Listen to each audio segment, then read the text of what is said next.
साल भर की मेहनतों का आपको नतीजा बताता है और इससे आपको एहसास होगा कि आपका जो पैसा लगा है वो सही जगह लगा है या गलत जगह लगा है। थोड़ी देर के लिए हाजिर खिदमत हूँ। गुजारिश इतनी है जितनी देर सुने मोहब्बतों के साथ सुने, वरना याद रखिए हम पलटते नहीं बेजान किताबों के वर्क, बेशक वाह। हम वो पढ़ते हैं जो चेहरों पे लिखा होता है। बेशक अगर मुक्तदी ये चाहेगा कि एक ही रुकू में काम हो जाए तो फिर इमाम आधे रुकू में काम करना जानता है। अब वो आपका अपना मिजाज है, कितनी देर सुनना चाहते हैं।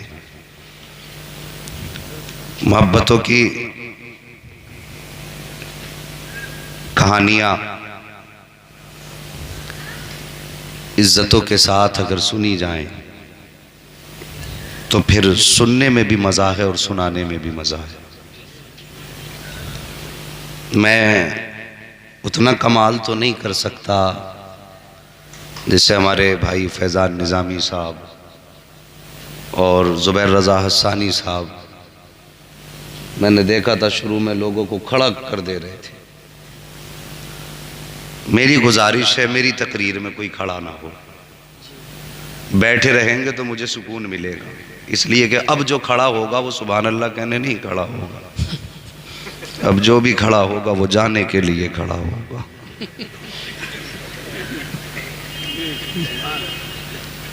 ख्याल रखेंगे थोड़ा सा, जरा सारे कह दो या रसूल अल्लाह। रसूल अल्लाह। अल्लाह सलामत रखे। जिन्होंने बगैर कहे हाथ उठाए अल्लाह उन्हें आज के जिक्र के सदक़े में महबूब का मदीना दिखा दे। बस देर आयत दुरुस्त आयत, कुछ लोगों ने बाद में हाथ उठाए हैं, कोई बात नहीं, जलसा भी उन्हीं का है, लोग भी उन्हीं के हैं। अगर सब एक साथ मदीने चले जाएंगे तो उनके खजाने में कौन सी कमी आ रही है। बेशक तेरी एक निगाह की बात है, मेरी जिंदगी का सवाल है। बस तवज्जो करें, हालात आपके सामने हैं।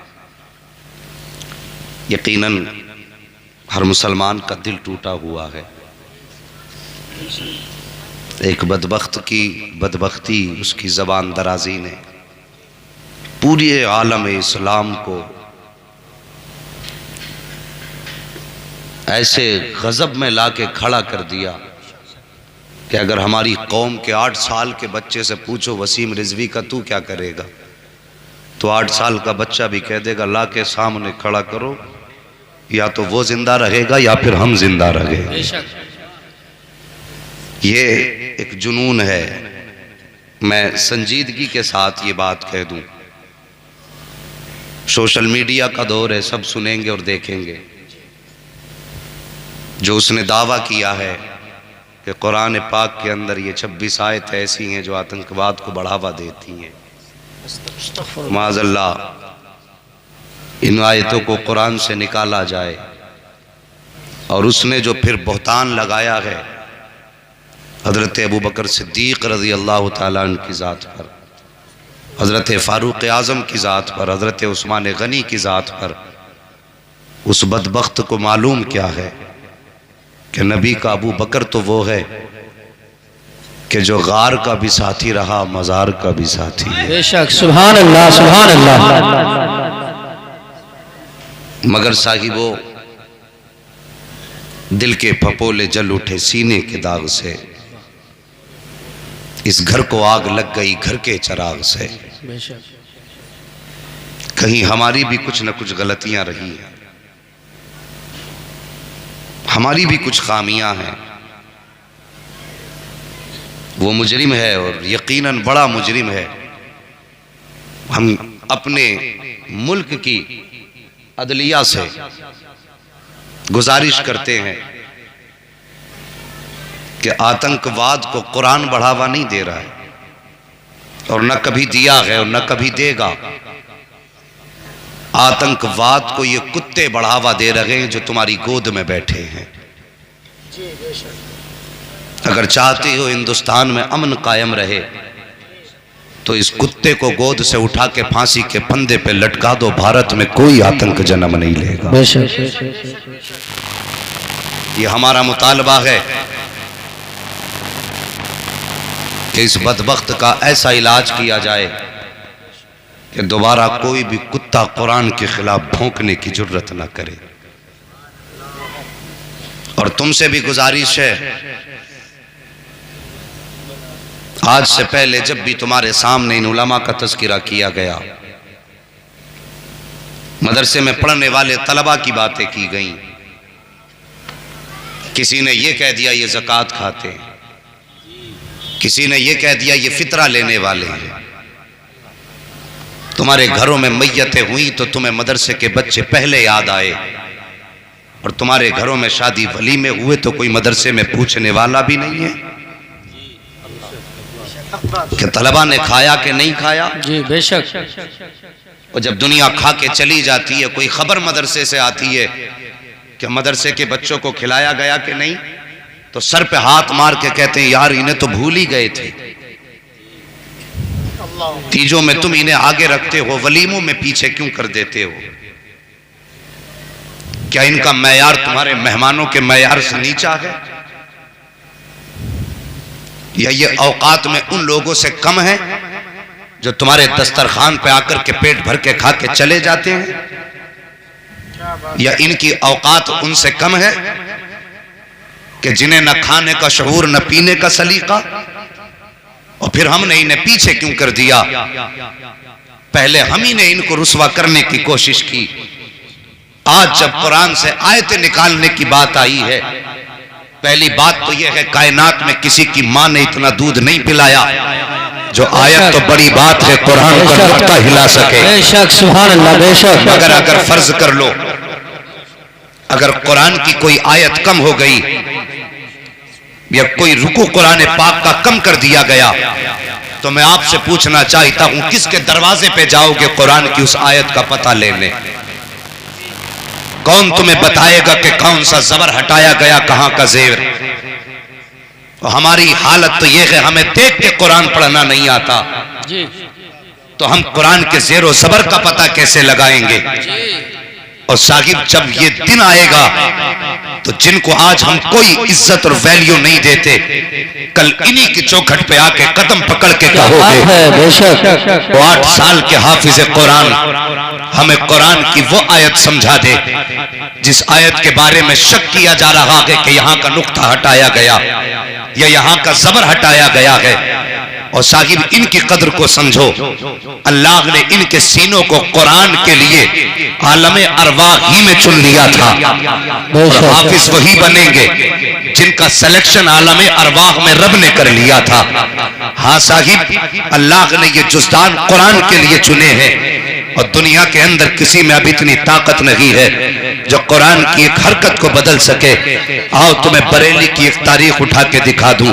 ये कोई नया फितना नहीं है, इससे पहले भी फितने आए हैं। बरेली की तारीख में एक अंग्रेज बरेली की जमीन पे पहुंचा था कुरान के नुस्खा ढूंढता हुआ, और जाके एक अल्लाह वाले की दरगाह में मजार शरीफ के पास उनकी खानकाह में जाके कहने लगा, बाबा कोई तुम्हारी खानकाह में कुरान का नुस्खा है? वो मजसूब आदमी कहने लगे क्या करेगे? उसने कहा कि हमारी ख्वाहिश है कि हिंदुस्तान नहीं बल्कि दुनिया से कुरान मिटा दें। कहा क्या करोगे? कहा जहां जहां से नुस्खे मिले हैं हमने ले जा करके उनको दरिया के हवाले कर दिया है। सुना है तुम्हारे इस खानका के अंदर भी कुरान के नुस्खे हैं। आपने फरमाया अगर नुस्खे दे दूं तो क्या करेगा? उसने कहा था नुस्खे ले जा करके दरिया में डाल देंगे, न नुस्खे होंगे न कोई कुरान पढ़ने वाला होगा। इतना सुनना था, अल्लाह वाले को जलाल आ गया, फौरन तेवर बदल गए। एक 8 साल का बच्चा गुजर के जा रहा था, आवाज दी का बेटा जरा इधर आओ। बच्चा करीब आया, कहा हजरत हुक्म क्या है? कहा बेटे ये दुनिया से कुरान मिटाना चाहते हैं, पता तो सही कि तुझे कुरान आता है कि नहीं? बच्चे ने कहा था हजरत जी मुझे कुरान नहीं आता है, मैं कभी मदरसे नहीं गया हूँ। आपने यूं निगाह डाली है और डालने के बाद एक निगाह के बाद फरमाया था अब बेटे जरा कुरान पढ़ना शुरू कर दे। बच्चे ने पहला पारा किया है, दूसरा पारा मुकम्मल किया है, तीसरा पारा मुकम्मल किया है, बच्चा पढ़ता जा रहा है। उसके बाद अल्लाह वाले ने कहा था, वो साहिब तू नुस्खे लेने आया है, माना कि ये नुस्खे तू पानी में डाल देगा, इसको दरिया के हवाले कर देगा, मगर बता तो सकी जो कुरान इस बच्चे के सीने में है इसको कैसे निकाल करके लेकर के जाएगा। उसने कहा था सुनो बाबा, अगर जरूरत पड़ेगी तो हम सर काटते जाएंगे, हाफिजों को मिटाते जाएंगे। अल्लाह वाले ने कहा था जितने सर काटोगे, जिधर नजर डालते जाएंगे, उधर ही कुरान के हाफिज बनाते जाएंगे।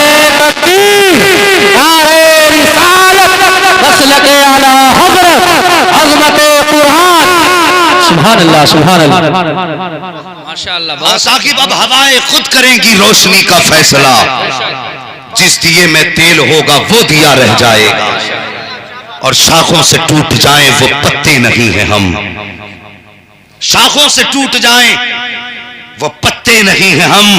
आंधी से कोई कह दे औकात में रहे, आंधी से कोई कह दे औकात में रहे।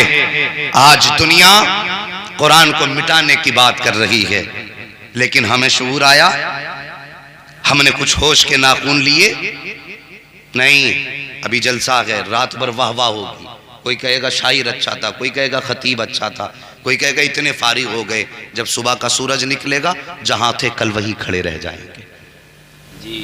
हमारी कौम का अलमिया ये है, ये अलमिया हमारी कौम का है कि हमारी कौम का कोई टारगेट नहीं है, कोई मुस्तकिल हम लोगों का जाब्ता नहीं है। हमें करना क्या पूरी जिंदगी में? हर दिन सुबह होती है, दिन भर के काम किए कि कल के कल की कल देखी जाएगी, सो गए, फिर कल निकला, फिर जरूरत के काम किए, फिर सो गए कि कल की कल देखी जाएगी। जिसे मिले यूं वो करे क्यों, खा रहे हैं जी रहे हैं, कोई मतलब ही नहीं है, कोई जिम्मेदारी नहीं इस्लाम की। हमारे कांधे पे कोई जिम्मेदारी है कि नहीं? हमें एहसास होता इस दीन का अगर हमने भी अपना गरेबान कभी दीन के लिए पकड़वाया होता, हमें इसकी कदर मालूम होती अगर हमने कभी पत्थर खाए होते, हमें इसकी अजमत का पता उस वक्त चलता जब हमने अपने बेटे दीन के लिए गवाए होते। हमारा तो कुछ लगा ही नहीं दीन पे। मुसलमान के घर में पैदा हुए, इमाम साहब ने कान में आके सुहानी आवाज में कह दिया, मुबारक हो मदीने वाले का गुलाम बन के पैदा हुआ है। ये शरफ मिल गया। जिसकी उम्मत में पैदा होने की कभी तमन्ना नहीं की थी, उसकी उम्मत में पैदा होने का मौका मिला, ये बड़ी इज्जतें मिली। और उसके बाद होश संभाला, टोपी ओढ़ी, गोश्त खाने लगे, सोचा मुसलमान होने का हक अदा कर दिया। नहीं साहिब, दीन बड़ी मुश्किलों से हम तक पहुंचा है, बहुत मुश्किलों तक। आज तो अल्लाह का शुक्र है मेरे नबी के गुलामों में ऐसा ऐसा अमीर है कि अगर जरूरत पड़ जाए तो पूरा कुरान सोने के तारों से अकेला एक गुलाम लिखाने के लिए तैयार हो जाएगा। आज इस्लाम के दामन में ऐसे ऐसे अमीर भी हैं और ऐसे ऐसे जांबाज भी हैं, जरूरत पड़े तो हंसते हंसते सर कटा देंगे। बेशक आज इस्लाम के दामन में किसी चीज की कमी नहीं है और दुनिया तब्दीली की बात कर रही है। इस्लाम ने वो नाजुक दौर देखे हैं कि जिसके बारे में आज का इंसान तसव्वुर भी नहीं कर सकता। अपना मुआशरा देखिए, आज हम नमाज पढ़ने चले जाएं, 5 वक्त की नमाज पढ़ने लगे, लोग इज्जत करते हैं, भाई 5 टाइम का नमाजी आ रहा है। किस्मत से अगर कोई मुस्तफ़ा के मदीने घूम आए तो लोग कुर्सियां छोड़ देते हैं, हाजी साहब आ रहे हैं। और मुकद्दर बुलंद हो, अगर कोई कुरान का हाफिज बन जाए तो लोग उसे सर पे उठाते हैं। ये आज की तारीख है। और साहिब इस्लाम ने वो दौर भी देखा कि अगर कोई कलमा पढ़ लेता था तो पराए अपने साथ छोड़ देते थे। इस्लाम ने वो दौर भी देखा कि इस दौर में नाम लेना नबी का अपनी जान को गंवाने से कम न था। लेकिन साहिब इस्लाम उस वक्त भी हिम्मत नहीं हारा। आप मक्के की तारीख उठाइए, मेरे नबी ने ऐलान नबुव्वत फरमाया, सब साथ छोड़ के चले गए। वो जो कहते थे कि तुम सादिक हो, वो जो कहते थे कभी तुम झूठ नहीं बोलते, उन्होंने भी उस दिन कह दिया हमें तेरी बात नहीं माननी है।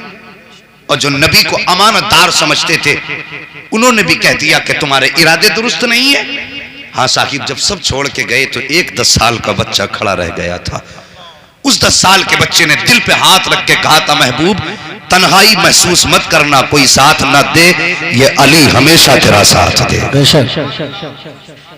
कोई साथ दे ना दे, ये अली हमेशा तेरा साथ देगा। साहिब तारीख उठा करके देखिए, अल्लाह अकबर, एक दौर था, 10 साल का बच्चा साथ था, इस्लाम पढ़ता रहा, इस्लाम पढ़ता रहा। इस्लाम के मानने वालों की तादाद जब 38 हो गई है, एक दिन मेरे नबी गुजर के जा रहे हैं। अबू जहल अपने यारों के साथ खड़ा, मेरे नबी को आते देखा है उसने। जैसे नबी को आते देखा, अपने यारों से कहने लगा, सुनो मोहम्मद आ रहे हैं, अब इन्हें परेशान करेंगे। मेरे नबी आए, उसने हाथ बढ़ाया, नबी के कपड़ों को पकड़ा, हिलाना शुरू किया। खुदा की कसम, मेरा नबी कायनात में आतंक फैलाने नहीं आया था, बल्कि फैले हुए आतंक को मिटाने के लिए आया था। उसने हाथ बढ़ाया, नबी ने बात को जाने दिया, कोई जवाब न दिया। उसने जब सोचा ये कुछ नहीं बोल रहे हैं, उसके हाथ में पत्थर था, मेरे नबी के जिस्म के ऊपर पत्थर चलाया। खुदा की कसम, नबी के सर पे पत्थर लगा, खून बहने लगा। जैसे नबी के सर से खून बहा है, अब मेरे नबी पलट के अब्दुल्ला की चौखट पर नहीं आए हैं, आमिना के आंगन में नहीं आए हैं,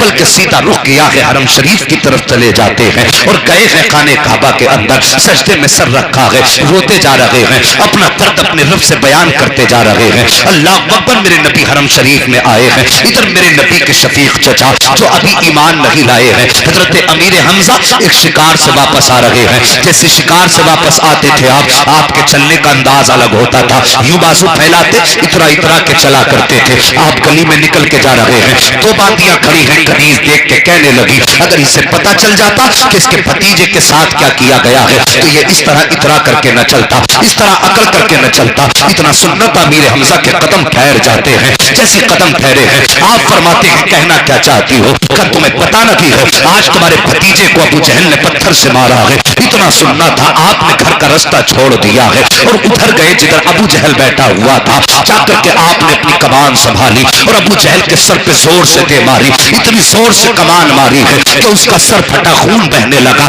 और एक तारीफ साफ जुमला आपने कहा था, तू क्या समझता है मेरा भतीजा लावारिस है, उसका कोई वारिस नहीं है, जो चाहे उसके ऊपर हाथ उठा दे। इतना कह के आप वापस पलटे हैं। कहा, लोगों बताओ मेरा भतीजा कहाँ है? किसी ने कहा हमने हरम में रोते देखा है, किसी ने कहा खाने काबा के पास जाते देखा है। अल्लाह अकबर, अमीर हमजा आए हैं, मेरे नबी हालत सजदा में है। आने के बाद कहते हैं, मोहम्मद सजदे से सर उठाइए। मेरे नबी हैं कि सजदे से सर नहीं उठा रहे हैं। 2 मरतबा कहा, सजदे से सर नहीं उठाया। तीसरी मरतबा चचा ने भतीजे के कांधे पे हाथ रखा और रखने के बाद कहा था, जरा सजदे से सर उठाइए। मेरे नबी ने सजदे से सर उठाया है। खुदा की कसम, तुम्हें क्या लगता है उस वक्त क्या खुशियां थी नबी के चेहरे पर? आओ, तुम्हारा अगर कुछ लगा हो इस्लाम पे तो दिल थाम करके सुनना। जैसे नबी ने सजदे से सर उठाया है, सरकार का पूरा चेहरा खून में लहूलुहान है और जहां सर रखा था पूरी जगह आंसुओं से तर हो चुकी है। चचा ने यूं बाजू फैला के कहा था, भतीजे आ मेरे सीने से लग जा।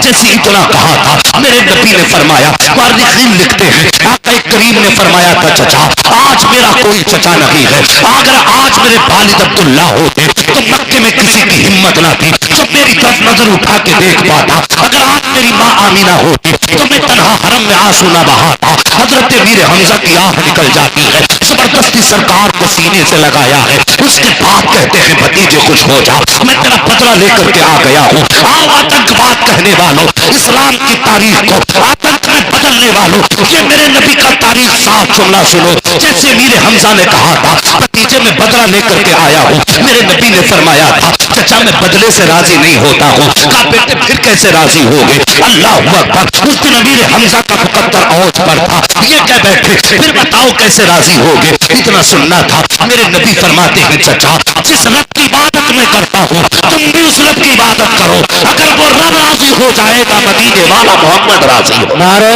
तकबीर, नारे रिसालत, मसलके आला हज़रत, उलमाए अहले सुन्नत, खतीबे अहले सुन्नत।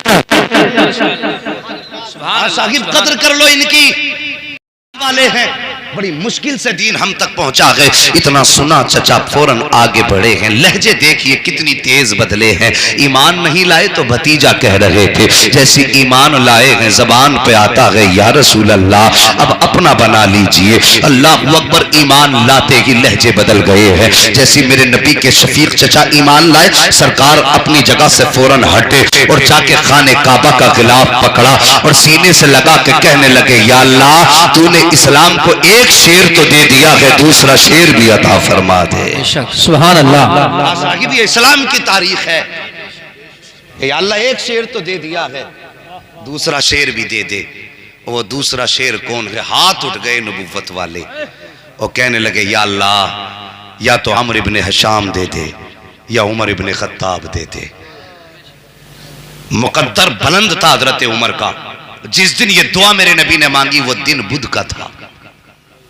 कौन सा दिन था? बोलो। जिनके मुंह बंद हैं वो रखें अपना बंद। हाँ, नबी को किसी का एहसान नहीं चाहिए। कौन सा दिन था?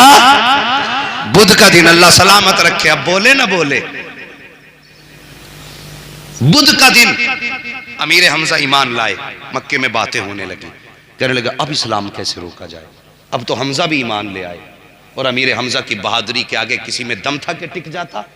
बड़े अच्छे अच्छों के पसीने छूटते थे। लोग कहने लगे, अब तो इस्लाम और तेजी से बढ़ेगा।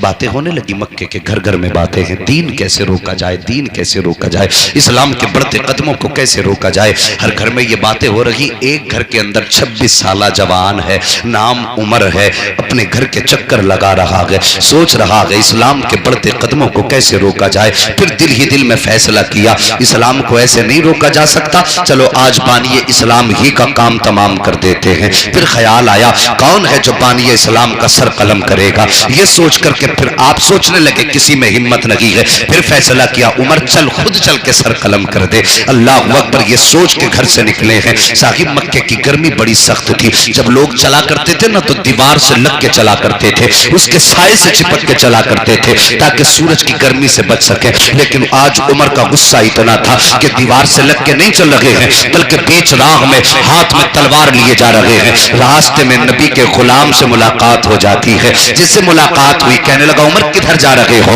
कहा, बानी इस्लाम का सर कलम करने जा रहा हूं। अभी जिसने टोका है इनका इस्लाम जाहिर नहीं हुआ है। छुप करके इस्लाम का इन्होंने कलमा पढ़ा, दीन इन्होंने हासिल किया है। अल्लाह अकबर, किधर जा रहे हो? बानी इस्लाम का सर कलम करने। इतना सुना दीवाना हंसने लगा। बानी इस्लाम का सर कलम करने? कहा हाँ। कहा उनका सर कलम करने जा रहे हो, पहले अपने घर की भी खबर ले लो। इतना सुना, कहने लगे, किस घर की बात करते हो? कहा जिस नबी का तुम सर काटने जा रहे हो, तुम्हारी बहन उसी के नबी के नाम पे अपनी जान का सौदा कर बैठी है। जिस नबी का सर कलम करने जा रहे हो, तुम्हारा बहनोई भी उसी के नाम पर अपनी जान का सौदा कर बैठा है। अब जो गुस्सा नबी की जात पर था वो पलट गया बहन बहनोई की तरफ। आए, बहन के दरवाजे पे दस्तक दी, अंदर से कुरान की आवाज आई। एक तरीका होता है प्यार से दरवाजा बजाने का, एक होता है गुस्से में दरवाजा बजाने का। गुस्से में दरवाजा बजाया, बहन समझ गई उमर आ गए हैं। आवाज दे के कहने लगे, दरवाजा खोल। फौरन बहन ने दरवाजा खोला। जो कुरान पढ़ा रहे थे उनको छुपा दिया गया। बहन ने दरवाजा खोला। उमर ने ना आओ देखा ना ताओ देखा,